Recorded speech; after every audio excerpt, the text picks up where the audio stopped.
दोस्तों, आजाद समाज पार्टी और एआईएमआईएम ने मिलकर एक नया राजनीतिक मोर्चा बनाया है। अब दलित और अल्पसंख्यक सिर्फ वोट बैंक नहीं बल्कि सत्ता के हिस्सेदार बनेंगे। चंद्रशेखर आजाद का ये गठबंधन सिर्फ चुनाव नहीं, एक संदेश है। सत्ता में बराबरी का हक हर किसी को है।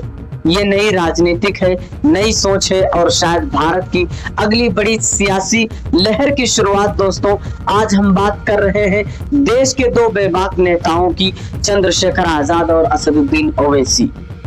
नए गठबंधन की बिहार चुनाव से पहले दोनों पार्टियां एक मंच पर आई और कहा कि अब राजनीति में तीसरा विकल्प जरूरी है।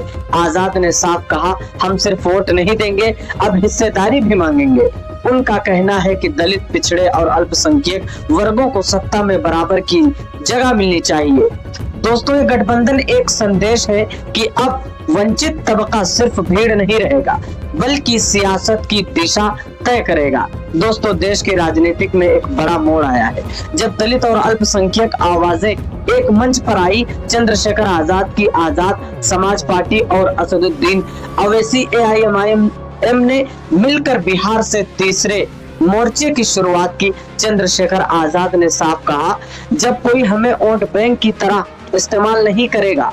एआईएमआईएम और आजाद पार्टी का ये गठबंधन बताता है कि अब सियासत में सिर्फ दो ही ध्रुव नहीं रहेंगे बल्कि एक नया रास्ता भी बनेगा जहां वंचित वर्ग खुद अपनी बात कहेगा।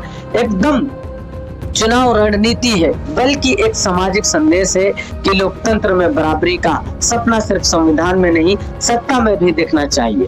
अब देखना ये होगा, क्या ये गठबंधन मैदान में उतरेगा और जनता को न्याय विकल्प देगा या वही पुरानी सियासी खेल दोहराया जाएगा।